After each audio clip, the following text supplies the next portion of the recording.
Recently, the Justice Department proposed something known as the Smarter Sentencing Act. And that act would basically call for lighter sentences for nonviolent drug offenders. And of course, the purpose for this is to stop putting people behind bars for a long period of time just because they've been caught with possession. Now, this is something that the National Association of Assistant U.S. Attorneys is not happy about. And recently, they sent out a letter to Eric Holder complaining about this proposal. And the letter that was signed by the NAAUSA president and assistant U.S. attorney Robert Gay Guthrie argues that the U.S. should resist calls to reform its mandatory minimum laws, which require judges to sentence certain drug defendants to lengthy prison terms, even if the judge considers those sentences excessive. Now, in the letter, Guthrie insists that the merits of mandatory minimums are abundantly clear, insisting that they reach only to the most serious of crimes and target the most serious criminals. But of course, we know that that is not the truth. Yeah, I mean, then just look for tough sentences in the most serious of crimes. Like, then just do that. You don't need a mandatory minimum. If it's a serious crime, that you'll get a judge to impose a serious sentence. There should not be mandatory minimums for drug possession, but oftentimes what we see is that a lot of people do get locked away for drug possession, which doesn't make any sense at all. If anything, if someone has a drug problem, you as a judge, I feel, should be more inclined to send them to a rehabilitation center or something like that so they can get help.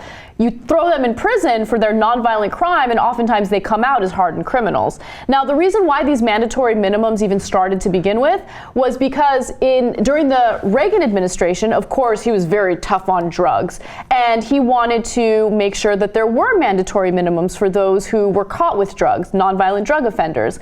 And in the 80s, our prison system was so overcrowded that for-profit prisons started popping up because they realized that they could make money off of this, right? And you have no choice. If your prison population is through the roof and you have nowhere to house them, then you're going to start funneling them into the private prison system, and private industry makes money off of it, and all of a sudden you fuel this war on drugs. It's absolutely ridiculous. Let me. You're going to get to a couple of graphics here, but this organization is a fraud. I know it is. Mm-hmm. I sense it. I can smell it. So it's supported by just 15% of nearly 650 federal prosecutors surveyed.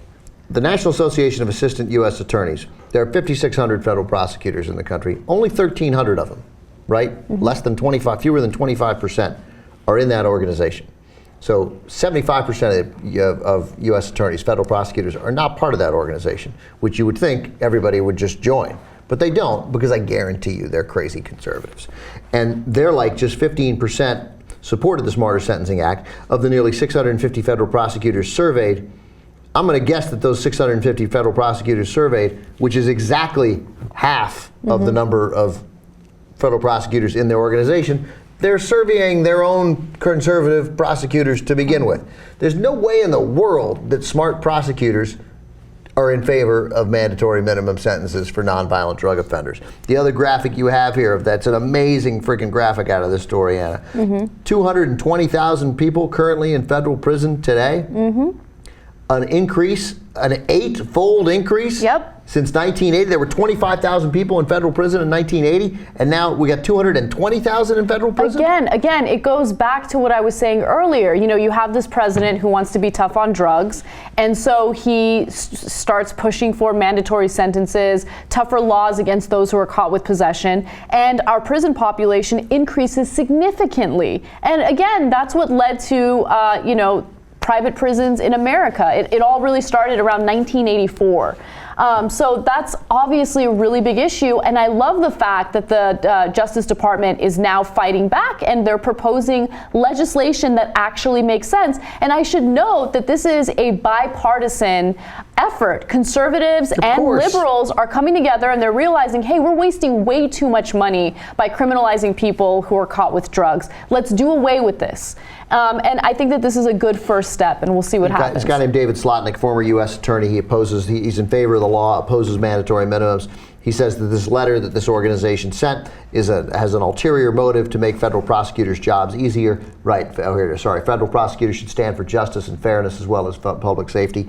He's totally right. And then he and 100 other prosecutors have sent a letter in support of the law. So this organization is having you believe that they're totally making up that 85% of federal prosecutors oppose this law. That is absolute horseshit. I don't have to read any more of the story to know that that's horseshit.